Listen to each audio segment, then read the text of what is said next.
വാർത്താപരിതമായ ദിവസമാണ് എല്ലാപ്പെട്ട പ്രിയപ്പെട്ട പ്രേക്ഷകർ ഗുഡ് ആഫ്റ്റർനൂൺ പറയുന്നു. എല്ലാവർക്കും ഒരിക്കൽ കൂടി ഒരു നല്ല ദിവസം ആശംസിക്കുന്നു. സുരേഷ് ഗോപി കേന്ദ്രമന്ത്രി സ്ഥാനത്ത് തുടരും, പ്രശ്നങ്ങളില്ല. സിനിമകൾ പൂർത്തിയാക്കാൻ നരേന്ദ്രമോദി അനുമതി നൽകി. കേരളത്തിലെ അടുത്ത നിയമസഭാ തെരഞ്ഞെടുപ്പിന് മുൻപ് സിനിമകൾ പൂർത്തിയാക്കണം എന്ന് പ്രധാനമന്ത്രി നിർദ്ദേശിച്ചു. സുരേഷ് ഗോപി അനുനയിപ്പിക്കാൻ കേരളത്തിൽ നിന്നുള്ള നേതാക്കൾ ചർച്ച നടത്തുകയും ചെയ്തു. ഡൽഹിയിൽ നിന്ന് ബൽറാം നെടുങ്ങാടിയിരുന്നു. ബൽറാം, രാവിലെ നമ്മളോടക്കം സുരേഷ് ഗോപി പറഞ്ഞ എന്താണ് പെട്ടെന്ന് റിലീവ് ചെയ്ത് കിട്ടുമെന്നാണ് പ്രതീക്ഷ എന്നൊരു ബൈറ്റിൽ തുടങ്ങിയ കൺഫ്യൂഷനാണ്. അത് പൂർണ്ണമായി പരിഹരിച്ചു എന്ന് പറയാറായോ ബൽറാം? തീർച്ചയായും ഹാഷ്മി, ആ ഒരു വിഷയം അല്ലെങ്കിൽ ആ പടർന്ന അഭ്യൂഹങ്ങൾക്ക് വിരാമമായിരിക്കുന്നു. ഇതുമായി ബന്ധപ്പെട്ടുള്ള വിശദീകരണം എത്തിയിരിക്കുന്നു. സുരേഷ് ഗോപി മന്ത്രിസ്ഥാനത്ത്, കേന്ദ്ര സഹമന്ത്രി സ്ഥാനത്ത് തുടരും എന്ന് വ്യക്തമാക്കിയിരിക്കുകയാണ്.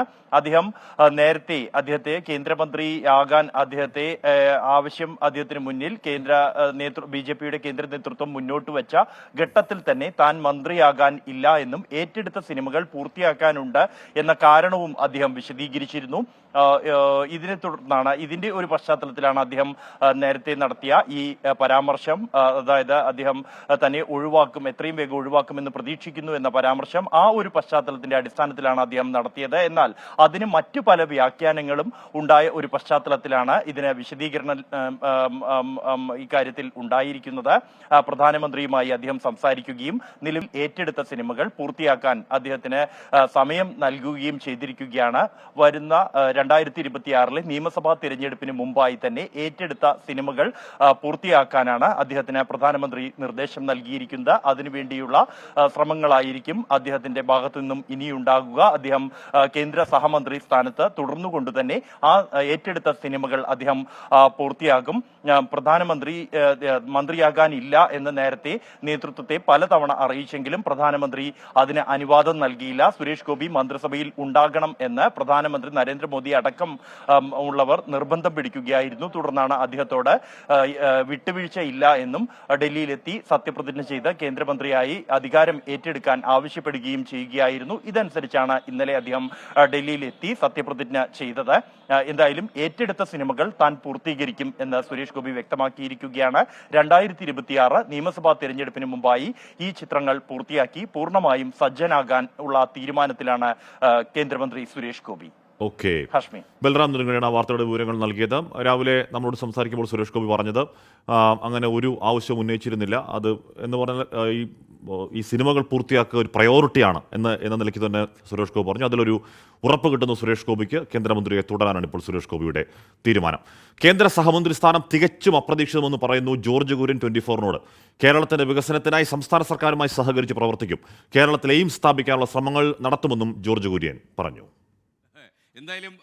കേരളത്തിന്റെ വികസനത്തിനു വേണ്ടി ജനങ്ങളോടൊപ്പം എന്നും ഉണ്ടാകുമെന്നാണ് കേന്ദ്ര സഹമന്ത്രി ജോർജ് കുര്യന്റെ ഉറപ്പ്. വികസനം നടപ്പാക്കുന്നത് തന്റെ കർത്തവ്യമാണെന്നും ജോർജ് കുര്യൻ 24നോട്. അപ്രതീക്ഷിതമായി മന്ത്രിസഭയിലെത്തിയതിനെക്കുറിച്ചും ജോർജ് കുര്യൻ 24നോട് മനസ്സ് തുറന്നു. കേരളത്തിൻ്റെ വികസനത്തിന് വേണ്ടി തീർച്ചയായിട്ടും ജനങ്ങളോടൊപ്പം ഉണ്ടാവും.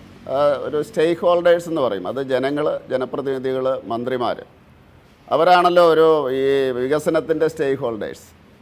അവരുമായിട്ട് തീർച്ചയായിട്ടും സഹകരിക്കും. ആ കാര്യത്തിൽ യാതൊരു സംശയവുമില്ല.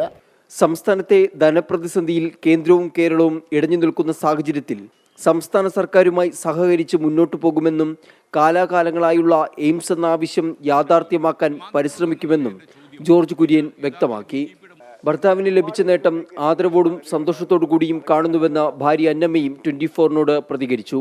നമ്മളോടൊപ്പം ഇവരെല്ലാവരും ഉണ്ട് എന്നുള്ള ഒരു സന്തോഷം, അഭിമാനം, എല്ലാവരും നമ്മുടെ ആൾക്കാർ തന്നെ, നമുക്ക് വേണ്ടപ്പെട്ടവരാണ് എല്ലാവരും എന്നുള്ള ആ ഒരു തോന്നൽ അത് ഉറപ്പിക്കാൻ പറ്റിയേ. ജോർജ് കുര്യന് ഏത് വകുപ്പ് ലഭിക്കുമെന്നതിൽ ഇന്ന് തന്നെ വ്യക്തത വരും. അതിനുശേഷം ഉടൻ തന്നെ ചുമതല ഏറ്റെടുക്കാനാണ് ജോർജ് കുര്യന്റെ തീരുമാനം. 24 ഡൽഹി. മൂന്നാം ഊഴത്തിലെ ആദ്യ ഉത്തരവിൽ ഒപ്പുവെച്ച് പ്രധാനമന്ത്രി നരേന്ദ്രമോദി കിസാൻ സമ്മാൻ നിധിയിൽ കർഷകർക്ക് പണം അനുവദിക്കുന്നതാണ് ആദ്യ തീരുമാനം. 10 കോടിയിലധികം കർഷകരാണ് ഗുണഭോക്താക്കൾ.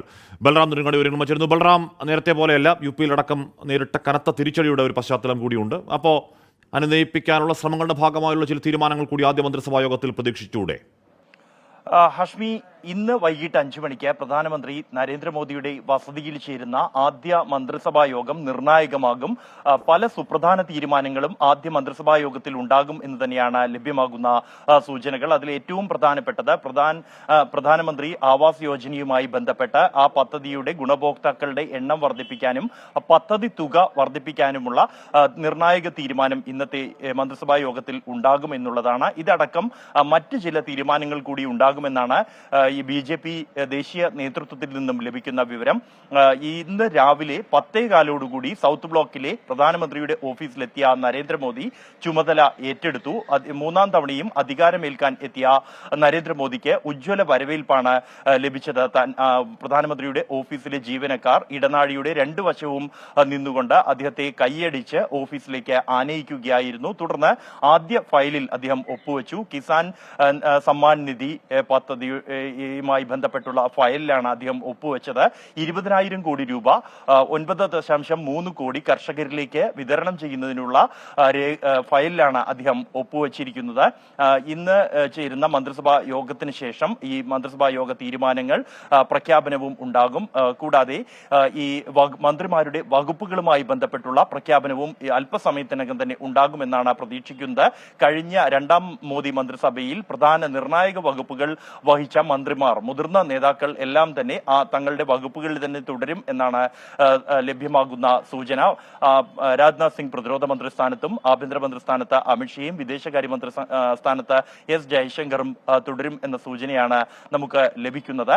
പ്രധാന വകുപ്പുകളെല്ലാം തന്നെ BJP കൈവശം വെക്കാൻ ഘടകകക്ഷികളുമായി ധാരണയിൽ എത്തിയിരിക്കുന്നു എന്നുമാണ് ലഭ്യമാകുന്ന വിവരം. ഒപ്പം തന്നെ ഈ വകുപ്പുകൾ പ്രഖ്യാപിച്ചാൽ ഉടൻ തന്നെ തങ്ങളുടെ ഓഫീസുകളിലെത്തി ചുമതല ഏറ്റെടുക്കാൻ പ്രധാനമന്ത്രി മന്ത്രിമാർക്ക് നിർദ്ദേശം നൽകിയിട്ടുണ്ട്.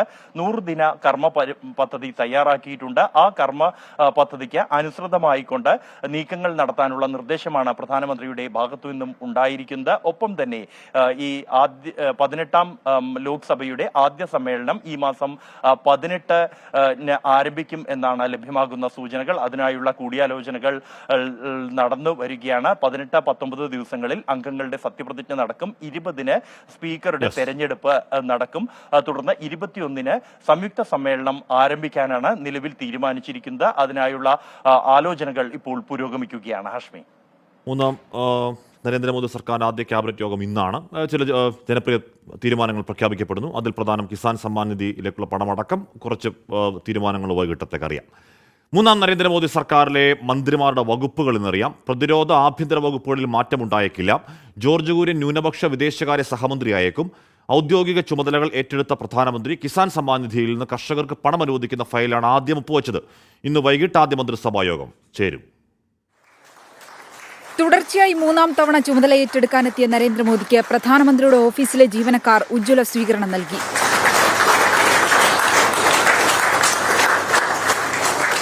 സൗത്ത് ബ്ലോക്കിലെത്തി ചുമതല ഏറ്റെടുത്ത നരേന്ദ്രമോദി പ്രധാനമന്ത്രി കിസാൻ നിധിയുടെ 17ാം ഗഡു വിതരണം ചെയ്യാനുള്ള ഫയലിലാണ് ആദ്യം ഒപ്പുവെച്ചത്. 9.3 കോടി കർഷകർക്ക് പ്രയോജനം ലഭിക്കുന്നതാണ് പദ്ധതി.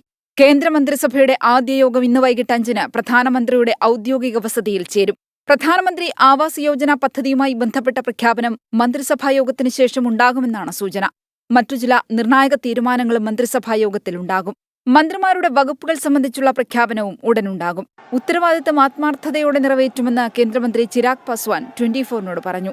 This comes with a huge responsibility, and I think with the utmost dedication, devotion, I'm ready to fulfill this responsibility.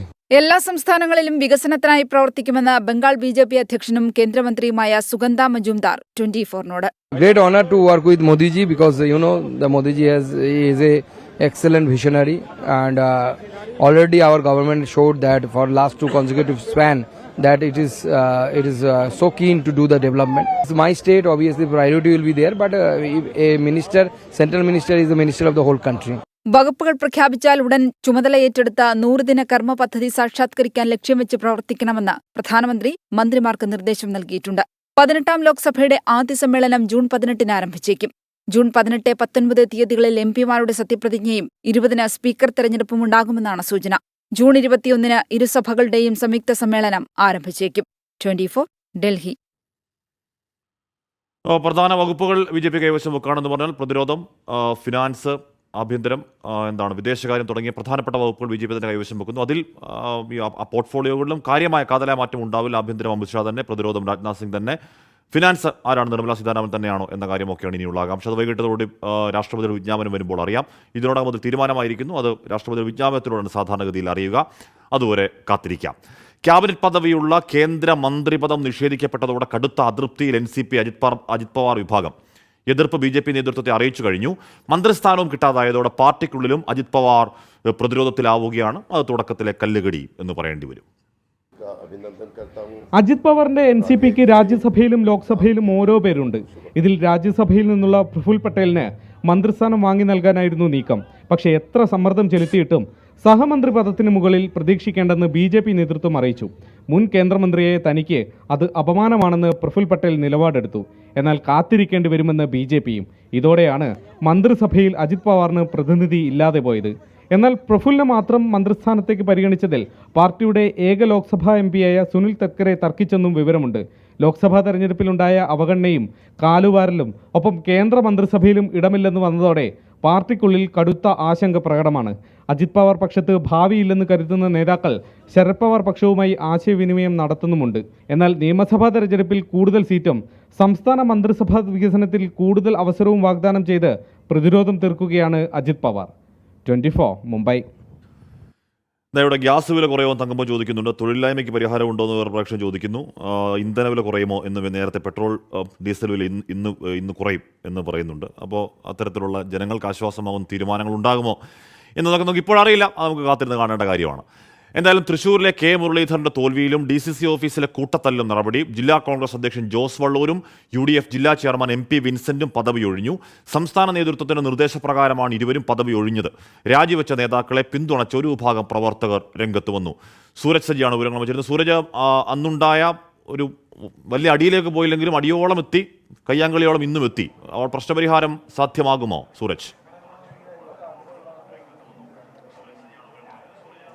എന്തായാലും ഈ പാർട്ടിയിലെ പ്രവർത്തകരെല്ലാവരും വിഭജിച്ച് നിൽക്കുന്ന ഒരു സാഹചര്യം. അതിനിടയിലാണ് ഇപ്പോൾ രണ്ട് മുതിർന്ന നേതാക്കൾ UDF ചെയർമാനും അതുപോലെ തന്നെ DCC പ്രസിഡന്റും ഇപ്പോൾ രാജിവെച്ചിരിക്കുന്നത്. ദേശീയ നേതൃത്വം കർശന നിലപാടെടുത്തതോടുകൂടി അന്ത്യശാസനം ഉൾപ്പെടെ നൽകിയതോടെയാണ് ഇന്ന് ഇരു നേതാക്കളും DCCയിലെത്തി ഈ രാജിവെച്ചിരിക്കുന്നത്. എന്തായാലും ഇരുവരും ഇങ്ങോട്ടേക്ക് വരുന്ന സമയത്തും ഈ DCCക്ക് മുന്നിൽ കണ്ടത് നാടകീയ സംഭവങ്ങളായിരുന്നു. വള്ളൂരിനെ അനുകൂലിച്ച് ഇവിടെ എത്തിയ പ്രവർത്തകർ സംഘടിക്കുകയും വള്ളൂരിന് വേണ്ടി മുദ്രാവാക്യം വിളിക്കുകയും ഇവിടെ ഉണ്ടായിരുന്ന മറ്റു പ്രവർത്തകർക്ക് നേരെ കയ്യേറ്റ ശ്രമം നടത്തുകയും ചെയ്തു. മാധ്യമപ്രവർത്തകർക്കെതിരെയും പ്രവർത്തകർ തിരിയുന്ന ഒരു സാഹചര്യമുണ്ടായി. ഇതിന് തൊട്ടു പിന്നാലെ DCC ഓഫീസിൽ പ്രത്യേക യോഗം വിളിച്ച് വൈകാരികമായാണ് DCC പ്രസിഡന്റ് ജോസ് വള്ളൂർ രാജിവെച്ചത്. ഈ തോൽവിയുടെ ഉത്തരവാദിത്തം താൻ ഏറ്റെടുക്കുകയാണെന്ന് അവിടെ വെച്ച് പ്രഖ്യാപിച്ചു. തൊട്ടു പിന്നാലെ MP വിൻസെന്റും ഈ രാജി സമർപ്പിക്കുകയായിരുന്നു. എന്തായാലും ഈ തൃശ്ശൂരിലെ കനത്ത തോൽവിയും പിന്നാലെ ഉണ്ടായ കൂട്ടത്തല്ലിലും ഇപ്പോൾ നടപടിയായിരിക്കുന്നു. രണ്ട് നേതാക്കളും രാജിവെച്ചിരിക്കുന്നു. പകരം പാലക്കാട് MP ആയിട്ടുള്ള VK ശ്രീകണ്ഠനായിരിക്കും DCC പ്രസിഡന്റിന്റെ താൽക്കാലിക ചുമതല. എന്തായാലും VK ശ്രീകണ്ഠനെ കാത്തിരിക്കുന്നതും വലിയ പ്രതിസന്ധി തന്നെയാണ്. ഈ പ്രത്യേകിച്ച്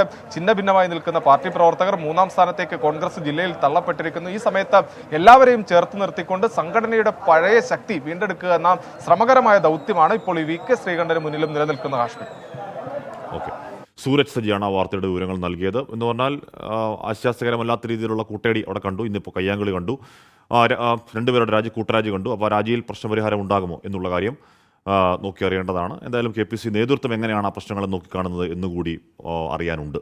രാജ്യസഭാ സീറ്റ് വിഭജനത്തിനായി നിർണായക LDF യോഗം ഇന്ന് ചേരും. സീറ്റ് സംബന്ധിച്ച് CPIയുമായും കേരള കോൺഗ്രസുമായും ഉഭയകക്ഷി ചർച്ച നടത്തിയെങ്കിലും ധാരണയിലെത്താൻ കഴിഞ്ഞിട്ടില്ല. തങ്ങൾക്ക് അവകാശപ്പെട്ട സീറ്റിൽ വിട്ടുവീഴ്ച ചെയ്ത് പ്രശ്നം പരിഹരിക്കാൻ CPIM തയ്യാറേക്കും എന്നാണ് സൂചന.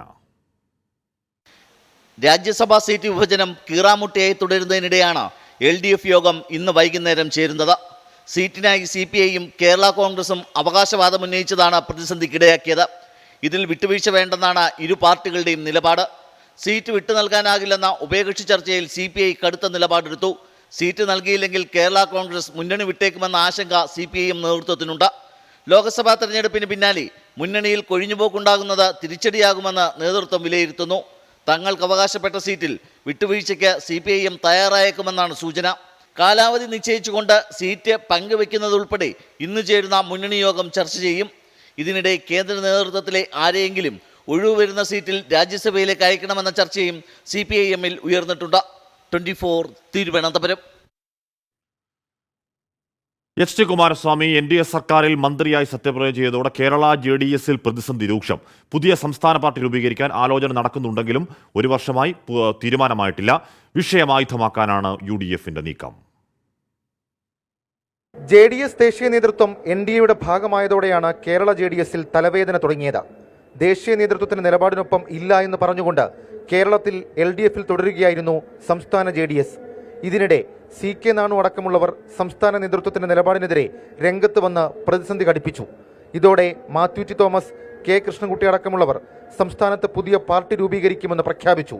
എന്നാൽ തീരുമാനമാകാതെ മുന്നോട്ട് പോകുന്നതിനിടയിലാണ് ഇന്നലെ കുമാരസ്വാമി NDA സർക്കാരിന്റെ ഭാഗമായി സത്യപ്രതിജ്ഞ ചെയ്തത്. ഇതോടെ സംസ്ഥാന JDS വീണ്ടും വെട്ടിലായി. NDAയുടെ ഭാഗമായി തന്നെ തുടരുന്ന പാർട്ടി LDFന്റെ ഘടകകക്ഷിയായി നിലനിൽക്കുന്നത് രാഷ്ട്രീയ വിഷയമാക്കി ഉയർത്താനാണ് UDFന്റെ നീക്കം. 24 തിരുവനന്തപുരം. നേരത്തെ ഷുക്കൂർ പറഞ്ഞിരുന്നു എന്താണ് ലക്ഷദ്വീപ് അല്ലെങ്കിൽ തന്നെ ഒറ്റപ്പെട്ടതാണ്. ഇപ്പോൾ അവിടെ കനത്ത മഴയാണ്. അങ്ങനെ കനത്ത മഴയിലും വീണ്ടും ഒറ്റപ്പെട്ട് നിൽക്കുന്നു ലക്ഷദ്വീപ്. എനിക്കൊന്ന് കേരളത്തിലും പല സ്ഥലങ്ങളിലും നല്ല മഴ ഉണ്ടെന്ന് തോന്നുന്നു. പ്രിയപ്പെട്ട പ്രേക്ഷകർ പറയുക മഴ എവിടെയൊക്കെ ഉണ്ടെന്ന്. രാജ്യസഭാ സ്ഥാനാർത്ഥിയെ പ്രഖ്യാപിക്കാനുള്ള മുസ്ലിം ലീഗിന്റെ നിർണായക യോഗം തിരുവനന്തപുരത്ത് പാണക്കാട് സാദിഖലി തങ്ങളുടെ നേതൃത്വത്തിലാണ് യോഗം. വിവരങ്ങളുമായി MG പ്രതീഷ് ചേർന്നു. പ്രതീഷ്, ചില നേതാക്കൾക്ക് അതൃപ്തിയൊക്കെ ഉണ്ട് എന്നറിഞ്ഞിരുന്നു. എങ്കിലും അഡ്വക്കേറ്റ് ഹാരിസ് ബീരാൻ, തിരുവനന്തപുരത്തെ പ്രമുഖ ലീഗ് മുഖം, അവിടുത്തെ അഭിഭാഷക മുഖം, ഹാരിസ് ബീരാന്റെ പേര് തന്നെ പ്രഖ്യാപിക്കാനല്ലേ സാധ്യത? പ്രതീഷ്. ഹാഷ്മി, തീർച്ചയായും അല്പസമയം മുമ്പാണ് നിർണായകമായ ലീഗ് യോഗം തിരുവനന്തപുരത്ത് ആരംഭിച്ചത്. പാണക്കാട് തങ്ങളുടെ നേതൃത്വത്തിലാണ് ഇപ്പോൾ യോഗം പുരോഗമിക്കുന്നത്. ഈ യോഗശേഷം മാധ്യമങ്ങളെ കണ്ട നേതാക്കൾ ഈ രാജ്യസഭാ സ്ഥാനാർത്ഥി ആര് എന്ന് പ്രഖ്യാപിക്കും. ഹാഷ്മി സൂചിപ്പിച്ചതുപോലെ തന്നെ അഡ്വക്കേറ്റ് ഹാരിസ് ബീരാന്റെ പേര് തന്നെയാണ് നിലവിൽ പരിഗണനയിൽ ഉള്ളത്. സുപ്രീം കോടതി അഭിഭാഷകനാണ്. KMCC ഡൽഹി കേരള ഘടകത്തിന്റെ നേതാവ് കൂടിയാണ്. അദ്ദേഹത്തിന്റെ പേരുകളാണ് നിലവിൽ സജീവ പരിഗണനയിലുള്ളത്. ഇതിനു പുറമെ CMA സലാം, PK ഫിറോസിന്റെയും പേരുകൾ പരിഗണിക്കുന്നുണ്ട്. പക്ഷേ ഇതിൽ ഇന്ന് ചേർന്ന നേതൃയോഗത്തിലായിരിക്കും മുതിർന്ന നേതാക്കളുടെ നിലപാടായിരിക്കും ഇതിൽ ഏറെ നിർണായകമാകുന്നത്. നേരത്തെ തന്നെ ഈ അഡ്വക്കേറ്റ് ഹാരിസ് ബീരാന്റെ പേര് സജീവ പരിഗണനയിൽ വന്നതിന് പിന്നാലെ ഈ ഒരു വിഭാഗം അല്ലെങ്കിൽ ചില നേതാക്കൾ അതൃപ്തി അറിയിച്ചിരുന്നു. ഇക്കാര്യം കൂടി ഇന്ന് ചേരുന്ന ഈ യോഗത്തിൽ അറിയിക്കും. ഇതിനുശേഷമായിരിക്കും അന്തിമ പ്രഖ്യാപനം വരുന്നത്. നേരത്തെ ലോക്സഭാ തെരഞ്ഞെടുപ്പിൽ ലീഗ് 3ാം സീറ്റ് ആവശ്യപ്പെട്ടതോടുകൂടിയാണ് UDF ഒരു ഫോർമുല മുന്നോട്ട് വയ്ക്കുകയും ഒഴിവുവരുന്ന രാജ്യസഭാ സീറ്റ് ലീഗിന് നൽകാമെന്ന ഒരു ധാരണയുണ്ടാകുകയും ചെയ്തത്. അതിന്റെ കൂടി അടിസ്ഥാനത്തിലാണ് രാജ്യസഭാ സീറ്റ് ലീഗിന് നൽകുന്നതും. അല്പസമയത്തിനകം അതിന്റെ സ്ഥാനാർത്ഥി പ്രഖ്യാപനം ഉണ്ടാവുകയും ചെയ്യും. ഇതോടുകൂടി തന്നെ ലീഗിന് നിലവിൽ രാജ്യസഭയിൽ 2 അംഗങ്ങളാകും. ലോക്സഭയിലെ 3 അംഗങ്ങളും കൂടി ചേർത്ത പാർലമെന്റിൽ ഇതോടുകൂടി തന്നെ ലീഗിന്റെ പ്രാതിനിധ്യം 5ആയി മാറും. ഹാഷ്മി. ഓക്കെ, MG പ്രതീഷാണ്. അഡ്വക്കേറ്റ് ഹാരിസ് ബീരാന്റെ പേരാണ് ലീഗ് രാജ്യസഭയിലേക്ക് പരിഗണിക്കുന്നത്. അദ്ദേഹത്തിന്റെ പേര് തന്നെ അല്പസമയത്തിനകം പ്രഖ്യാപിക്കപ്പെടും എന്നാണ് കരുതപ്പെടുന്നതും. എന്താണ്, കുവൈറ്റിൽ 56 ഡിഗ്രി ചൂടാണ്. മൊബൈൽ ഫോണിൽ പോലും ഹീറ്റ് വാണിംഗ് കാണിക്കുന്നു എന്ന് ടിജി തോമസ് പറയുന്നു. അപ്പോൾ ഗൾഫിൽ ചൂട്, ഇവിടെ പെരുമഴ. വടകര നല്ല മഴയുണ്ടെന്ന് സനോജ് വടകര പറയുന്നു. അപ്പോൾ എനിക്കൊന്ന് കേരളത്തിലെ പല ഭാഗങ്ങളും, വയനാട് പുൽപ്പള്ളി നല്ല മഴ ഉണ്ടെന്ന് പറയുന്നു. പാലക്കാട് നല്ല വെയിലാണെന്ന് പറയുന്നു. അപ്പോൾ കേരളത്തിൽ കാലവർഷത്തിന് സമയമാണ്, നല്ല മഴ ഉണ്ട്. പ്രേക്ഷകർ ജാഗ്രതയോടെ ഇരിക്കുക. ജമ്മു കാശ്മീരിൽ 10 പേരുടെ മരണത്തിനിടയാക്കിയ ഭീകരാക്രമണത്തിന് പിന്നിൽ പാക് ഇടപെടലെന്ന് പ്രാഥമിക വിവരം. 2 ഭീകരരാണ് വെടിയുതിർത്തത്. റിയാസിയിലും പരിസര പ്രദേശങ്ങളിലും ഭീകരർക്കായി തെരച്ചിൽ തുടങ്ങി. പ്രസിഡന്റ് ദ്രൗപദി മുർമുവും പ്രധാനമന്ത്രി നരേന്ദ്രമോദിയും ആക്രമണത്തെ അപലപിച്ചു. ജമ്മുകശ്മീരിൽ റിയാസിയിൽ ഇന്നലെ തീർത്ഥാടകർക്ക് നേരെയുണ്ടായ ഭീകരാക്രമണം അതീവ ഗൗരവത്തോടെയാണ് സൈന്യം കാണുന്നത്. ആക്രമണത്തിന് പിന്നാലെ റിയാസിയിലെ വനമേഖല കേന്ദ്രീകരിച്ച് ഭീകരർക്കായി സൈനിക നടപടി പുരോഗമിക്കുകയാണ്. തെരച്ചിലിനായി ഹെലികോപ്റ്ററും നിരീക്ഷണ ഡ്രോണുകളും വിന്യസിച്ചു. 2 ഭീകരരാണ് വെടിവയ്പ് നടത്തിയതെന്ന് Reasi senior superintendent of police പറഞ്ഞു. रात से ही अपना जितने भी हमारे सस्पिशियस एलिमेंट्स उनको उठाना शुरू किया एंड ऑपरेशन हमारा मॉर्निंग से ही ये पूरा कॉम्बिंग ऑपरेशन हमारा जारी है. जितने भी एरियाज हैं इसके एडजॉइनिंग उस सब पे हमारी टीम जो है. ഇന്നലെ വൈകിട്ട് 6 മണിയോടെയാണ് തീർത്ഥാടക സംഘം സഞ്ചരിച്ച ബസിന് നേരെ ഭീകരർ ആക്രമണം നടത്തിയത്. ബസിന് നിയന്ത്രണം തെറ്റിയതോടെ കൊക്കയിലേക്ക് പതിച്ചു. ആക്രമണം നടന്ന സ്ഥലത്ത് NIA സംഘവും ഫോറൻസിക് വിദഗ്ധരും പരിശോധന നടത്തുകയാണ്. സ്ഥിതിഗതികൾ ആഭ്യന്തര മന്ത്രാലയം നേരിട്ട് വിലയിരുത്തി. സേനയിലെ ഉന്നത ഉദ്യോഗസ്ഥരടക്കം നേരിട്ടെത്തി സാഹചര്യം വിലയിരുത്തും. ആക്രമണത്തിന് കൃത്യമായി മറുപടി നൽകുമെന്ന് കേന്ദ്രമന്ത്രി അമിത്ഷാ പറഞ്ഞു. പ്രസിഡന്റ് ദ്രൗപദി മുർമുവും പ്രധാനമന്ത്രി നരേന്ദ്രമോദിയും ആക്രമണത്തെ അപലപിച്ചു. 24 ഡൽഹി. ഇവിടെ മണിപ്പൂർ മുഖ്യമന്ത്രിയുടെ സുരക്ഷാ പരിശോധനാ സംഘത്തിനെതിരെ ആക്രമണം, ഒരാൾക്ക് പരിക്ക് എന്ന് പറയുന്നുണ്ട്. മണിപ്പൂർ ഇപ്പോഴും അസ്വസ്ഥഭരിതമായി തുടരുന്നു എന്നുള്ളത് രാജ്യത്തിൻ്റെ വേദനയും സങ്കടവും ഒക്കെയാണ്. എത്ര നാളായി. വനം വകുപ്പ് ഉദ്യോഗസ്ഥർക്കെതിരെ ഭീഷണി പ്രസംഗം തുടർന്ന് പത്തനംതിട്ടയിലെ CPM നേതാക്കൾ വനം വകുപ്പ് ഉദ്യോഗസ്ഥരുടെ കൈ മാത്രമല്ല കാലും വിട്ടും എന്ന് DYFI Perunad block secretary Jaison Joseph പറയുകയാണ്. വനം വകുപ്പിനെതിരെ CPIM നടത്തിയ ഫോറസ്റ്റ് സ്റ്റേഷൻ മാർച്ചിൽ സംസാരിക്കുകയായിരുന്നു ജെയ്സൺ ജോസഫ്. ഇവിടെ തോളെ തട്ടിയതിന്റെ പേരിൽ കൊല നടത്താൻ ശ്രമിച്ചു എന്ന് പറഞ്ഞുകൊണ്ട് കേസെടുക്കുക. അതുപോലെ തന്നെ എന്തെങ്കിലും എവിടെയെങ്കിലും നിന്ന് പറഞ്ഞാൽ അവൻ ഈ നാട്ടിലെ മുഴുവൻ കൊള്ളക്കാരനാണ്, കള്ളനാണ് എന്ന് പറഞ്ഞുകൊണ്ട് നിങ്ങൾ നിലപാട് സ്വീകരിക്കുക. പ്രിയപ്പെട്ടവരെ, ഇത്തരത്തിലൊക്കെ ഇവർ കള്ളക്കേസും ഇത്തരത്തിൽ അതിക്രമവും കൊണ്ടൊക്കെ ഇവരെ അഴിഞ്ഞാടാമെന്നാണ് ഇവർ വിചാരിക്കുന്നതെങ്കിൽ ഒന്ന് ഇവിടെയുള്ള മുഴുവൻ ആളുകളും മനസ്സിലാക്കിക്കൊള്ളുക. നിങ്ങൾ തന്നത്തോട്ടുള്ള ലോക്കൽ സെക്രട്ടറി പറഞ്ഞത് കാര്യവെട്ടു എന്നുള്ളതാണ്. ഞങ്ങൾ ജനകീയ ജനാധിപത്യ വിപ്ലവം മാത്രമല്ല സായുധ വിപ്ലവം നടത്തുന്നതിന് വേണ്ടിയും അറിയാവുന്നതാണ്. കാല് മാത്രമല്ല കൈയും വെട്ടി നിങ്ങളുടെ ഈ അതിക്രമങ്ങൾ അവസാനിപ്പിക്കാൻ അറിയാവുന്നവരാണ് ഞങ്ങൾ. ശ്രീകുമാരൻ ചേരുന്ന ഒരാൾ പറയുന്നു കൈ വെട്ടും, ഒരാൾ പറയുന്നു കൈ മാത്രമല്ല കാലും വെട്ടും എന്ന് പറയുന്നു. സായുധ വിപ്ലവം ഒക്കെ നടത്താൻ അറിയാമെന്നൊക്കെ പറയുന്നു. കോൺടെക്സ്റ്റിൽ ഏത് കോൺടെക്സ്റ്റാണെന്ന് അറിയില്ല. ശ്രീത്ത്, എന്തുകൊണ്ടാണ് അവിടുത്തെ ഡിവൈഎഫ്ഐക്ക് വനം വകുപ്പിനോട് ഇത്ര പകയുണ്ടാവാനുള്ള കാരണം? അതായത് കഴിഞ്ഞ ദിവസമാണ് ഇത്തരത്തിൽ തണ്ണിത്തോട്ടെ ലോക്കൽ സെക്രട്ടറി ഒരു പരാമർശം നടത്തുന്നത്. CITUവിന്റെ കൊടി തൊട്ടാൽ ഞങ്ങൾ കൈവെട്ടുമെന്ന് കൃത്യമായ രീതിയിൽ പറയുന്നത്. അതിനോട് ചേർന്ന് നിൽക്കുമ്പോൾ തൊട്ടടുത്ത കൊച്ചുകോയിക്കലിൽ കഴിഞ്ഞ ദിവസം പട്ടയ ഭൂമിയിൽ നിന്ന് മരം മുറിച്ചു എന്ന് പറഞ്ഞ് വനംവകുപ്പിന്റെ പരിശോധന നടന്നിരുന്നു. ആ മേഖലയിൽ നാട്ടുകാരാകെ പ്രതിഷേധത്തിലായിരുന്നു.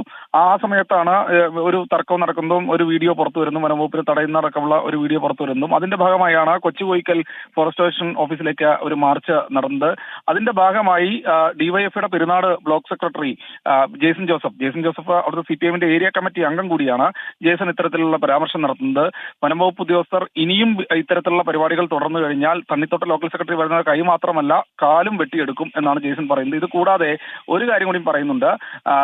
സായുധ സമരം, ജനകീയ ജനാധിപത്യ വിപ്ലവം ഒക്കെ ഞങ്ങളുടെ കയ്യിലുണ്ട്, പക്ഷേ സായുധ സമരം തങ്ങൾക്ക് കൃത്യമായി തന്നെ അറിയാമെന്ന് കൂടി ഒരു ഓർമ്മപ്പെടുത്തലാണ്. എന്തായാലും CPM നേതാക്കൾക്കെതിരെ ഇത്തരത്തിലുള്ള മറ്റേ ഭീഷണി പ്രസംഗമൊക്കെ നടത്തി വലിയ വിവാദമായിട്ട് കുറച്ച് ദിവസങ്ങളായി, അല്ലെങ്കിൽ കഴിഞ്ഞ ദിവസം ഇത്തരം വിവാദമായെങ്കിലും സ്വാഭാവികമായി വീണ്ടും അത് തന്നെ തുടരുകയാണ്. ജനങ്ങൾക്കൊപ്പമാണ്, നാട്ടുകാർക്കൊപ്പമാണ് എന്നൊരു പ്രഖ്യാപനമാണ് അവർ നടത്തുന്നത്.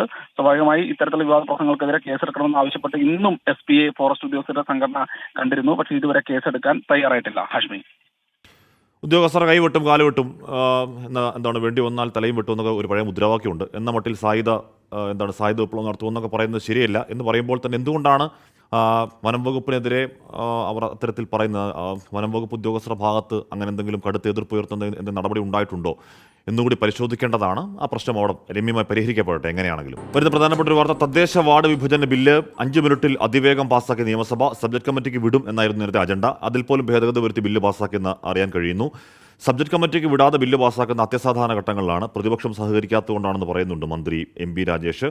രണ്ടാമത്തെ വാർത്ത, കൊടുവള്ളി മദ്രസ ബസാറിൽ വീണ്ടും അപകടം ഉണ്ടാകുന്നു. KSRTC ബസ് മരത്തിലേക്ക് ഇടിച്ചു കയറി 5 പേർക്കാണ് പരിക്ക്.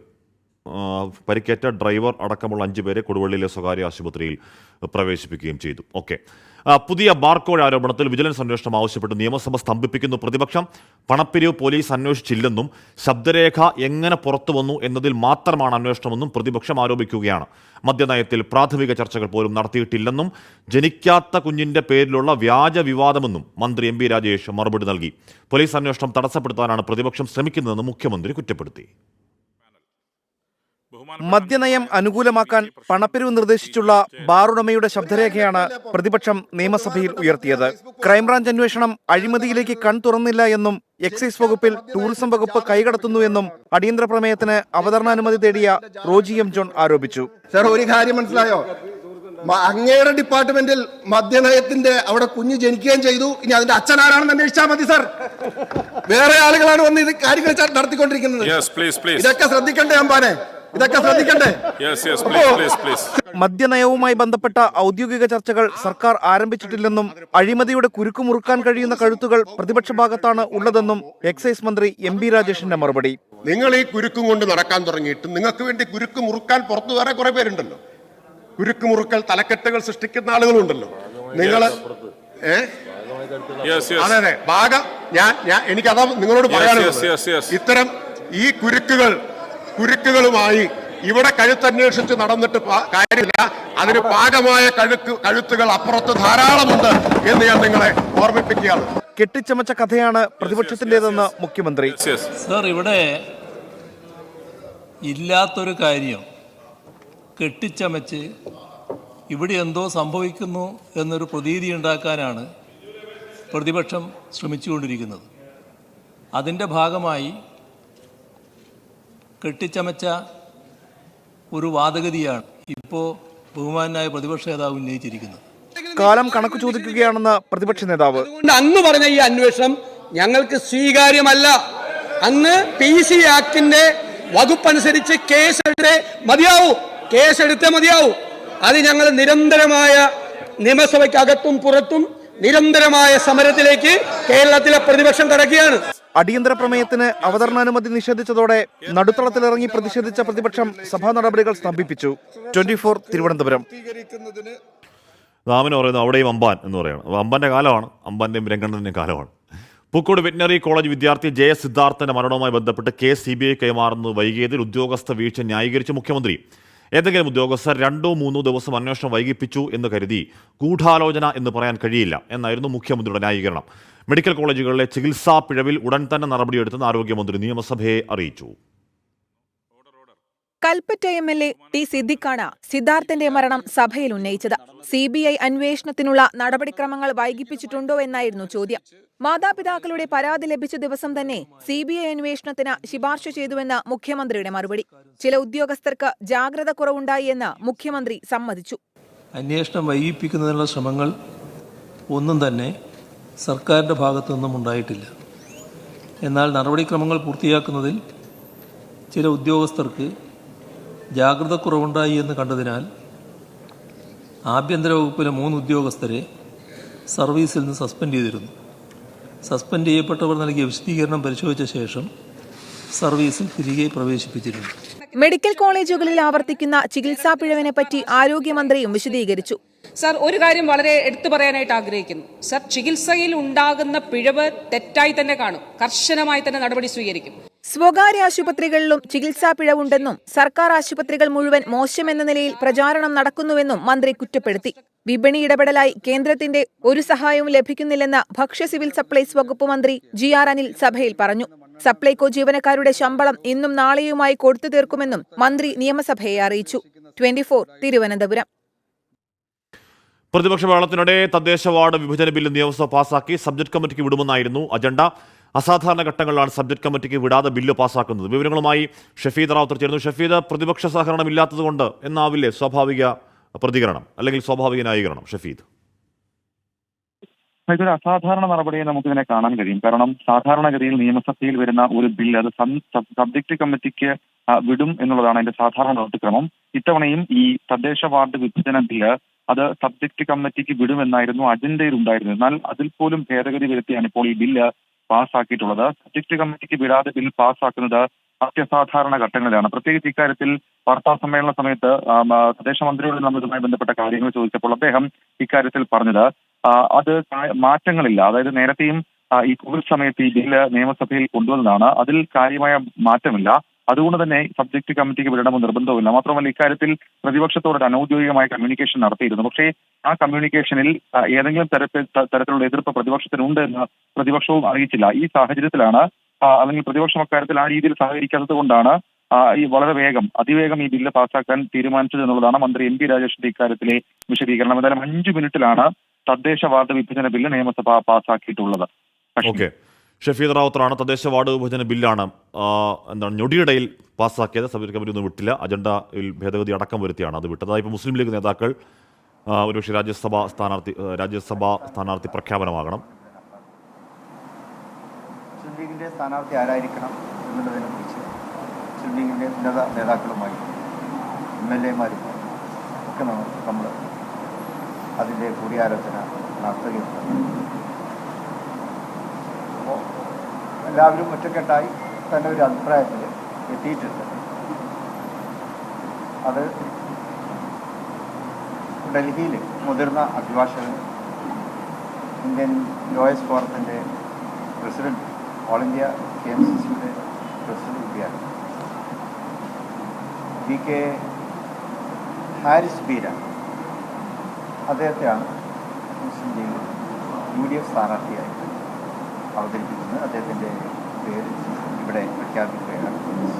നേതാക്കൾ എല്ലാവരുടെയും കൂടിയാലോചനയ്ക്ക് ശേഷമുണ്ടാകുന്ന തീരുമാനമാണ്.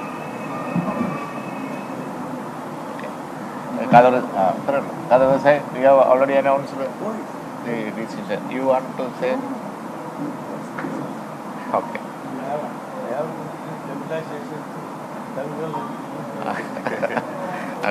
അഖിലേന്ത്യാ പ്രസിഡന്റ് നേരത്തെ ഈ തീരുമാനം എടുക്കാൻ അദ്ദേഹവും ഓൾ ഇന്ത്യ കമ്മിറ്റിയുടെ പ്രസിഡന്റ് എന്നുള്ള നിലക്ക് തങ്ങളെ ചുമതലപ്പെടുത്തി എന്നാണ് പറഞ്ഞത്.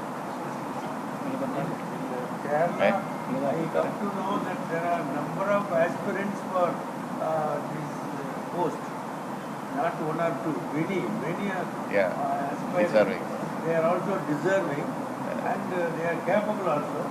But among the all, our Dangal ji has chosen Haris Biran because he is situated in Delhi first. He is a Supreme Court lawyer and he belongs to... രാജ്യസഭയിലേക്ക് എന്നുള്ളതാണ് തീരുമാനം. നേരത്തെ ഹാരിസ് ബീരാൻ്റെ പേര് തന്നെയാണ് കേട്ടിരുന്നത്. അതിനിടയിൽ യൂത്ത് ലീഗിന് ചില അമർഷമുണ്ട് എന്നതടക്കമുള്ള ചില വാർത്തകൾ വന്നിരുന്നു. പക്ഷേ ആ അമർഷത്തെ മറികടന്ന് ഹാരിസ് ബീരാൻ സീറ്റ് നൽകാനാണ് തീരുമാനം. KMCC ഡൽഹി ഘടകം ഭാരവാഹി അഡ്വക്കേറ്റ് ഹാരിസ് ബീരാൻ രാജ്യസഭയിലേക്ക് എത്തും എന്നുള്ളതാണ്. എന്താണ് PK കുഞ്ഞാലിക്കുട്ടി, PMS സലാം അടക്കമുള്ളവർ നേരത്തെ ഈ വിഷയത്തിൽ ഉള്ള നിലപാട് ലീഗിനെ അറിഞ്ഞിരുന്നു. എന്തായാലും ഹാരിസ് ബീരാൻ തന്നെയാണ്. മുസ്ലിം ലീഗിൻ്റെ വിവിധ കേസുകൾ സുപ്രീം കോടതിയിൽ ഏകോപിപ്പിച്ച് നടത്തുന്നത് ഹാരിസ് ബീരാനാണ്. അങ്ങനെ മാധ്യമങ്ങളിലും വാർത്തകളിലും ഒക്കെ എപ്പോഴും നിറഞ്ഞു നിൽക്കുന്ന ആളാണ് അഡ്വക്കേറ്റ് ഹാരിസ് ബീരാൻ. പാർട്ടിയുമായുള്ള ബന്ധം ശക്തമാക്കിയത് ആ രീതിയിൽ കോടതിയിൽ കേസുകൾ ഏകോപിപ്പിക്കാൻ ബന്ധപ്പെട്ടൊക്കെയാണ്. മുൻ അഡീഷണൽ അഡ്വക്കേറ്റ് ജനറൽ ബീരാൻ്റെ മകനായ ഹാരിസ് കുറച്ച് നാളായി KMCC ഡൽഹി ഘടകം അധ്യക്ഷൻ്റെ പദവി അവിടെ വഹിക്കുന്നുണ്ട്. അപ്പോൾ അങ്ങനെ അഡ്വക്കേറ്റ് ഹാരിസ് ബീരാൻ ലീഗിൻ്റെ രാജ്യസഭാ സ്ഥാനാർത്ഥിയെ രാജ്യസഭയിലേക്ക് പോകുന്നു എന്നുള്ളതാണ് ഇപ്പോൾ അറിയാൻ കഴിയുന്നത്. യൂത്ത് ലീഗിൻ്റെ അമർഷം അല്ലെങ്കിൽ ലീഗിൻ്റെ മുതിർന്ന നേതാക്കൾ, ഗ്രൗണ്ടിൽ പ്രവർത്തിച്ച കുറേയധികം നേതാക്കളുണ്ട്, അവർക്ക് കൊടുക്കണം എന്നൊക്കെയുള്ള ആവശ്യം ചില കോണുകളിൽ നിന്ന് ഉയർന്നിരുന്നു എന്ന വാർത്തകളുണ്ടായിരുന്നു. എന്തായാലും അതിനെയൊക്കെ മറികടന്നുകൊണ്ട് അഡ്വക്കേറ്റ് ഹാരിസ് ബീരാൻ രാജ്യസഭയിലേക്ക് എന്നുള്ളതാണ്. അല്പസമയം മുൻപാണ് PK കുഞ്ഞാലിക്കുട്ടി സംസാരിക്കുകയാണ്. ഈ വിഷയത്തിൽ അതൃപ്തിയുള്ളോ എന്ന വിഷയത്തിൽ ചോദ്യങ്ങളുണ്ടോ എന്നറിയില്ല. എന്തായാലും കുഞ്ഞാലിക്കുട്ടിയിലേക്ക്. അദ്ദേഹത്തെ സംബന്ധിച്ച പാർട്ടിയോട് എപ്പോഴും കൂറും ബഹുമാനവും പുലർത്തുന്ന ഒരു ലീഡിംഗ് അഡ്വക്കേറ്റ് കൂടിയാണ്. യുവാക്കളെ സംബന്ധിച്ചിടത്തോളം മുസ്ലിം ലീഗിൽ ക്യാപ്പബിളായിട്ടുള്ള ഒരുപാട് യുവാക്കളുണ്ട്. സംഘടനാ രംഗത്ത്, അതുപോലെ തന്നെ പ്രഭാഷണ മേഖലയിൽ അവരൊക്കെ പാർട്ടി വളരെയേറെ അഭിമാനത്തോടെ കാണുന്നവരാണ്. അവരെല്ലാം പാർട്ടി തുടർന്നും പരിഗണിക്കും. അവർ തന്നെ ആയിരിക്കും ഇനിയുള്ള കാലത്ത് പാർട്ടിയുടെ മുന്നിൽ നിന്ന് പാർട്ടിയെ നയിക്കേണ്ടത്, പാർട്ടിക്ക് വേണ്ടി മത്സരരംഗത്തുണ്ടാകേണ്ടതൊക്കെ അവർ തന്നെയായിരിക്കും. യുവാക്കൾക്ക് വമ്പിച്ച പ്രാധാന്യം കൊടുക്കും ഭാവിയിൽ എന്നാണ് ഞങ്ങൾ പറഞ്ഞത്.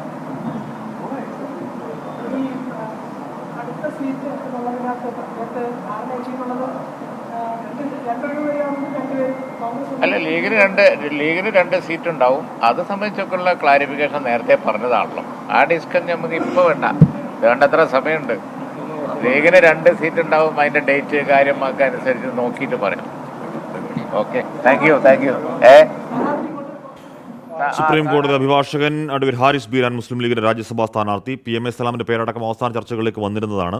യൂത്ത് ലീഗ് ദേശീയ ജനറൽ സെക്രട്ടറി അഡ്വക്കേറ്റ് ഫൈസൽ ബാബുവിന്റെ പേരും ഇടയ്ക്കൊരു ഘട്ടത്തിൽ പരിഗണിച്ചിരുന്നതാണ്. പക്ഷേ നേരത്തെ തന്നെ തങ്ങൾ പറഞ്ഞിരുന്നതാണ് ഇത്തരത്തിലൊരു പുതുമുഖമാകും ലീഗിന്റെ രാജ്യസഭാ സ്ഥാനാർത്ഥിയെന്ന്. അഡ്വക്കേറ്റ് ഹാരിസ് ബീരാൻ തന്നെ ഡൽഹിയിലെ മാധ്യമപ്രവർത്തകർക്കൊക്കെ അറിയാവുന്ന ആളാണ്.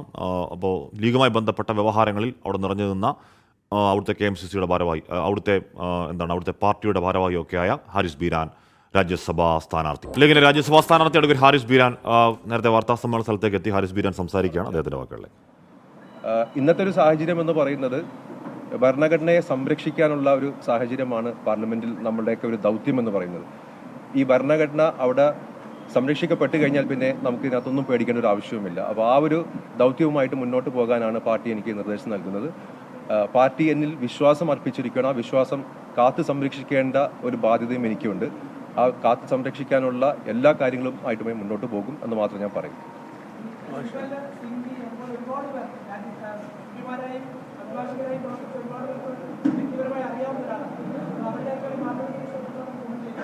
തീർച്ചയായിട്ടും പൗരത്വ കേസിൽ ഞങ്ങളുടെ സീനിയർ അഭിഭാഷകൻ എന്ന് പറയുന്നത് കപിൽ സിബലാണ്.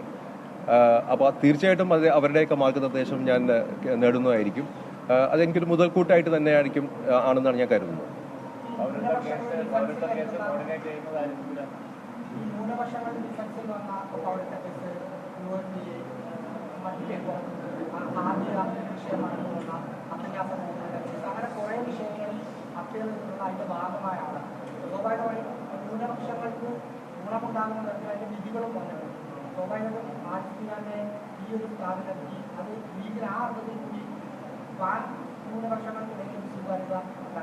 അതുകൊണ്ട് ഞാൻ പറഞ്ഞത് എൻ്റെ ദൗത്യം എന്ന് പറയുന്നത് ഭരണഘടനാ സംരക്ഷണമായിരിക്കും.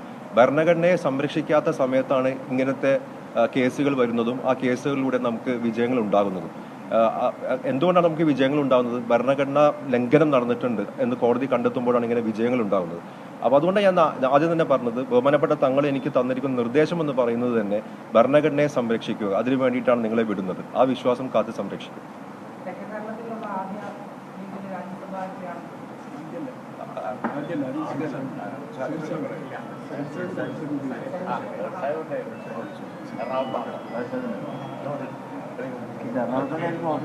എറണാകുളത്ത് നമ്മളൊരു ഓഫീസ് സെറ്റപ്പ് ചെയ്യും. എറണാകുളത്ത് ഓഫീസ് സെറ്റപ്പ് ചെയ്യുന്ന ഒരു കാര്യവുമായിട്ട് നമ്മൾ മുന്നോട്ട് പോവുകയും ചെയ്യും. എറണാകുളം ആലുവ സ്വദേശി അഡ്വക്കേറ്റ് ഹാരിസ് ബീരാൻ രാജ്യസഭയിലേക്ക് ലീഗിൻ്റെ രണ്ടാമത്തെ സ്ഥാനാർത്ഥി അങ്ങോട്ടേക്ക് പോവുകയാണ്. അവിടുത്തെ പ്രമുഖ അഭിഭാഷകനാണ്. ലീഗിനായി ഡൽഹി കേന്ദ്രീകരിച്ചുള്ള നിയമ പോരാട്ടങ്ങൾ ലീഗിനായി ഹാജരാകുന്ന ആളാണ്. CAA കേസുകൾ ഏൽപ്പിക്കപ്പെട്ടത് ഹാരിസ് ബീരാനാണ്. അപ്പോൾ അത്തരത്തിൽ ന്യൂനപക്ഷ പ്രശ്നങ്ങൾ സഭയിൽ ഉച്ചത്തിൽ സംസാരിക്കാൻ, ശബ്ദമുയർത്താൻ കഴിയും എന്നുള്ളതാണ് ഹാരിസ് ബീരാനിലൂടെ ലീഗിൻ്റെ പ്രതീക്ഷ. അപ്പോൾ ഹാരിസ് ബീരാൻ ലീഗിൻ്റെ രാജ്യസഭാ സ്ഥാനാർത്ഥി. എറണാകുളം അങ്കമാലി അതിരൂപതയിൽ ഏകീകൃത കുർബാന അർപ്പിക്കാത്ത വൈദികരെ പുറത്താക്കുമെന്ന് മുന്നറിയിപ്പുമായി സഭാധ്യക്ഷന്മാർ റാഫേൽ തട്ടിലെ സർക്കുലർ. ജൂലൈ 3 മുതൽ ഏകീകൃത കുർബാന നടത്തണമെന്നാണ് അന്ത്യശാസനം.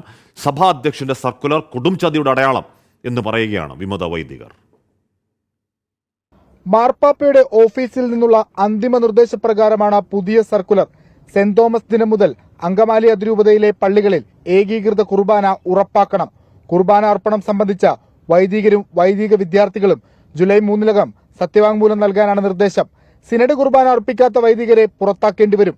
നടപടി നേരിടുന്ന വൈദികർ നടത്തുന്ന ആരാധനാക്രമങ്ങൾ അംഗീകരിക്കില്ലെന്നും ആർച്ച് ബിഷപ്പ് റഫേൽ തട്ടിൽ അറിയിച്ചു. അതേസമയം ആർച്ച് ബിഷപ്പിന്റെ സർക്കുലറിനെ വിമത വിഭാഗം പൂർണ്ണമായും തള്ളി. മാർപ്പാപ്പയുടെ തീരുമാനത്തിന് ഘടകവിരുദ്ധമാണ് പുതിയ സർക്കുലർ. ഇത് അംഗീകരിക്കാനാകില്ലെന്ന് ഫാദർ കുര്യാക്കോസ് മുണ്ടാടൻ. ജൂൺ 14 കൂടാനിരിക്കുന്ന സിനഡ് എടുക്കേണ്ട തീരുമാനം എങ്ങനെയാണ് അതിനു മുൻപ്, ആ സിനഡ് കൂടുന്നതിനേക്കാൾ മുൻപ് ആദ്യം ഒരു ഫേക്ക് ഡോക്യുമെന്റ് ആയിട്ടും പിന്നീട് ഔദ്യോഗികമായിട്ടുള്ള ഡോക്യുമെന്റുമായിട്ട് ഇവിടെ പ്രത്യക്ഷപ്പെടുന്നത്. സിനഡ് കൂടുന്നതിനേക്കാൾ മുൻപെടുത്ത തീരുമാനം തീർച്ചയായിട്ടും മാർപ്പാപ്പ പറഞ്ഞതിന് വിരുദ്ധമാണ്. ഈ മാസം 14 ചേരുന്ന സിനഡിൽ കുർബാന തർക്കം പ്രധാന ചർച്ചാ വിഷയമാകും. ഇതിനുശേഷമായിരിക്കും തർക്കപരിഹാരത്തിനുള്ള വഴി തെളിയുക. ആർച്ച് ബിഷപ്പിന്റെ സർക്കുലർ ജൂലൈ 16 പള്ളികളിൽ വായിക്കും. 24 കൊച്ചി. കേരള നവോത്ഥാന മൂല്യ സംരക്ഷണ സമിതി വൈസ് ചെയർമാൻ സ്ഥാനം ഹുസൈൻ മടവൂർ രാജിവെച്ചതിനെ പരിഹസിച്ച് വെള്ളാപ്പള്ളി നടേശൻ. മോങ്ങാനിരുന്ന നായയുടെ തലയിൽ തേങ്ങ വീണതുപോലെയാണ് രാജി. പണ്ടേ തീവ്രവാദം പറയുന്ന ആളാണ് ഹുസൈൻ മടവൂർ. മുഖ്യമന്ത്രി പറയാത്താൻ രാജിവെക്കുന്ന പ്രശ്നമില്ലെന്നും പറയുകയാണ് വെള്ളാപ്പള്ളി നടേശൻ. അയാള് ഇതിനകത്ത് ഇരിക്കാൻ അർഹനല്ലെന്ന് ഞങ്ങൾക്കറിയാം. പിന്നെ അയാൾ വൃത്തിന്ന് രാജിവെച്ച് പോകണമെന്ന് ആഗ്രഹിച്ചവനാണ്. പിന്നെ ഞാനൊരു സത്യം പറഞ്ഞപ്പോൾ അതിനൊരു കാരണം കണ്ടുപിടിച്ചുകൊണ്ട് അത് പറഞ്ഞ് രാജിവെച്ചു എന്നുള്ളതല്ലാതെ തന്നെ ഞാൻ പറഞ്ഞു മോങ്ങായിരുന്ന പട്ടിയുടെ തല തേങ്ങ വീണു, അതും പറഞ്ഞിട്ട് രാജിവെച്ചു. അവിടെ എനിക്കെന്താ ഇത് കാരണം നവോത്ഥാനത്തിൽ ഇളക്കം തട്ടു. അതോ എന്ത് ഇളക്കം തട്ടാണ്? പിണറായി വിജയൻ പറഞ്ഞാൽ ഞാൻ പോകും, അല്ലെങ്കിൽ ഏത് പമ്പൻ രാജിവെച്ചാലും ഞാൻ രാജിവെച്ചു പോകും. അയാള് ഇതിനകത്ത് ഇരിക്കാൻ അർഹനല്ലെന്ന് ഞങ്ങൾക്കറിയാം. പിന്നെ അയാൾ വൃത്തിന്ന് രാജിവെച്ച് പോകണമെന്ന് ആഗ്രഹിച്ചവനാണ്. പിന്നെ ഞാനൊരു സത്യം പറഞ്ഞപ്പോൾ അതിനൊരു കാരണം കണ്ടുപിടിച്ചുകൊണ്ട് അത് പറഞ്ഞ് രാജിവെച്ചു എന്നുള്ളതല്ലാതെ തന്നെ ഞാൻ പറഞ്ഞു മോങ്ങായിരുന്ന പട്ടിയുടെ തല തേങ്ങ വീണു, അതും പറഞ്ഞിട്ട് രാജിവെച്ചു. അവിടെ എനിക്കെന്താ ഇത് കാരണം നവോത്ഥാനത്തിൽ ഇളക്കം തട്ടു. അതോ എന്ത് ഇളക്കം തട്ടാണ്? പിണറായി വിജയൻ പറഞ്ഞാൽ ഞാൻ പോകും, അല്ലെങ്കിൽ ഏത് പമ്പൻ രാജിവെച്ചാലും ഞാൻ രാജിവെച്ചു പോകും. അയാള് ഇതിനകത്ത് ഇരിക്കാൻ അർഹനല്ലെന്ന് ഞങ്ങൾക്കറിയാം. പിന്നെ അയാൾ വൃത്തിന്ന് രാജിവെച്ച് പോകണമെന്ന് ആഗ്രഹിച്ചവനാണ്. പിന്നെ ഞാനൊരു സത്യം പറഞ്ഞപ്പോൾ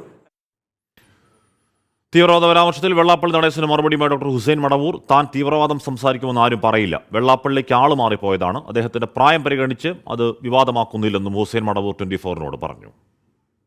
ഡോക്ടർ ഹുസൈൻ മടവൂർ ഇപ്പോൾ 24-നൊപ്പം ചേരുകയാണ്. വെള്ളാപ്പള്ളി നടേശന്റെ പ്രതികരണം താങ്കൾ ഇപ്പോൾ കണ്ടു. എന്താണ് അതിൽ പറയാനുള്ളത്? അതിൽ അദ്ദേഹം പറഞ്ഞത് മുഖ്യമന്ത്രി പറഞ്ഞാലേ അദ്ദേഹം ചെയർമാൻ സ്ഥാനം രാജിവെക്കുള്ളൂ എന്നാണ്. അദ്ദേഹം ചെയർമാൻ സ്ഥാനം രാജിവെക്കണമെന്ന് ഞാൻ ആവശ്യപ്പെട്ടിട്ടില്ല. ഞാൻ വൈസ് ചെയർമാൻ സ്ഥാനം രാജിവെച്ചു എന്നാണ് പറഞ്ഞത്. പിന്നെ വിഷയത്തിൻ്റെ മെറിറ്റിലേക്ക് വരണം. അതിൽ അദ്ദേഹം പറഞ്ഞതിൽ ഉറച്ചു നിൽക്കുന്നു എന്നാണ്. അങ്ങനെയാണെങ്കിൽ അദ്ദേഹം അതിന് കണക്ക് പുറത്തു കൊണ്ടുവരണം. ഇപ്പോൾ ഈഴവ സമുദായത്തിന് പലതും ലഭിച്ചില്ല എന്നാണ്. അങ്ങനെയാണെങ്കിൽ അതൊരു ന്യായമാണ്. അപ്പോൾ മുസ്ലിം സമുദായത്തിന് കൂടുതൽ കൊടുത്തു, അല്ലെങ്കിൽ അവരെ പ്രീണിപ്പിക്കുന്നു, അവർ അവിഹിതമായി പലതും നേടി എന്നതാണ് അദ്ദേഹത്തിൻ്റെ പോയിന്റ്. അപ്പോൾ നമുക്ക് കണക്കിലേക്ക് വരാം. കേരളത്തിലെ അസംബ്ലി നിയോജക മണ്ഡലങ്ങളിൽ സമുദായങ്ങളുടെ എണ്ണം എടുക്കുക, MLA-മാരുടെ. അപ്പോൾ മുസ്ലിം സമുദായം ഏതാണ്ട് ഒരു 28-30% അത്ര 30% അല്ല 28%-ത്തിലേറെ മുസ്ലിങ്ങൾക്ക് കിട്ടിയോ? അത് തന്നെ കിട്ടിയിട്ടില്ലല്ലോ. മന്ത്രിമാരുടെ എണ്ണം നോക്കാം. മൊത്തം മന്ത്രിമാരിൽ മുസ്ലിം സമൂഹത്തിന് ഉണ്ടാവേണ്ട ആ എണ്ണത്തിലേറെ കിട്ടിയോ? മറ്റൊരു വിവാദ പരാമർശം ഉണ്ടായത് പണ്ടേ തീവ്രവാദം പറയുന്ന ആളാണ് ഡോക്ടർ ഹുസൈൻ മടവൂർ എന്നാണ്. എന്താണ് പ്രതികരണം? അത് അദ്ദേഹത്തിന് ആളെ മാറിപ്പോയതായിരിക്കും. കാരണം എന്താന്ന് പറഞ്ഞാലേ, അങ്ങനെ ആരും പറയില്ല. എന്നെ അറിയുന്ന ആളുകൾ ആരും പറയില്ല. മാത്രമല്ല, എവിടെ എപ്പോൾ തീവ്രവാദ പ്രവർത്തനം ഉണ്ടായോ അതിനെതിരിൽ പ്രതികരിക്കുകയും പ്രസംഗിക്കുകയും ലേഖനങ്ങൾ എഴുതുകയും ക്യാമ്പയിൻ നടത്തുകയും ചെയ്ത ആളാണ് ഞാൻ. ഒരു കാരണം കാത്തിരിക്കുകയായിരുന്നു ഇത്തരത്തിൽ രാജിവെക്കാനും. അത് വെറുതെ പറയുന്ന. കാരണം എന്താണെന്നറിയാം, ഇപ്പം കഴിഞ്ഞ ആഴ്ച 5-ാം തീയതി തിരുവനന്തപുരത്ത് ചേർന്ന നവോത്ഥാന സമിതിയുടെ മീറ്റിങ്ങിന് എന്നെ വിളിച്ചിട്ടുണ്ട്. പെട്ടെന്ന് പറഞ്ഞുകൊണ്ട് എനിക്ക് പോകാൻ കഴിയാത്തതുകൊണ്ട് ഞാൻ വേറെ ആളെ അയച്ചിട്ടുമുണ്ട്. അതിൻ്റെ പ്രധാനപ്പെട്ട എല്ലാ സ്ഥലങ്ങളിലും ഞാനുണ്ട്. ഇപ്പോൾ കോഴിക്കോട് ജില്ലയിൽ സെമിനാർ സംഘടിപ്പിച്ചപ്പോൾ അതിൻ്റെ മുമ്പിൽ ഞാനുണ്ട്. ചേർത്തലയിൽ ഒരു വർഷം മുമ്പ് അവിടെ ക്യാമ്പ് ഉണ്ടായപ്പോൾ നവോത്ഥാന സമിതി കഴിഞ്ഞ ആഴ്ച മീറ്റിംഗ് കൂടി എന്നൊക്കെയാണ് പറയുന്നത്. അപ്പോൾ എന്താണ് അവിടെ ചർച്ച ചെയ്യുന്നത്, എന്തൊക്കെയാണ് അതിന് തീരുമാനങ്ങൾ, അത് യോഗം കൂടുന്നുണ്ട് എന്നൊക്കെയുള്ളത് പുതിയ അറിവാണ്. ഓക്കെ, മുഹമ്മദ് സയ്യിദ് പറയുകയാണ് യൂണിവേഴ്സിറ്റി അസിസ്റ്റന്റ് ലിസ്റ്റ് വന്നിട്ട് 3 മാസം ഇതുവരെ അഡ്വൈസ് കിട്ടിയിട്ടില്ല. വേറൊരു പ്രൊഡക്ഷൻ താഴെ സിവിൽ പോലീസ് ഓഫീസർ ലിസ്റ്റ് വന്ന് 2 മാസം ഇതുവരെ പുതിയ ഒഴിവുകൾ റിപ്പോർട്ട് ചെയ്യത്തില്ല. അങ്ങനെ ഉദ്യോഗാർത്ഥികളുടെ എപ്പോഴുമുള്ള സന്ദേശം ഇന്നുമുണ്ട്. വെൽക്കം ബാക്ക് പ്രിയപ്പെട്ട പ്രേക്ഷകരെ. IIT പ്രവേശനത്തിനായുള്ള JEE അഡ്വാൻസ്ഡ് പരീക്ഷയിൽ ഇത്തവണയും പാലാ ബ്രില്യൻ സ്റ്റഡി സെന്ററിന് മിന്നും ജയം.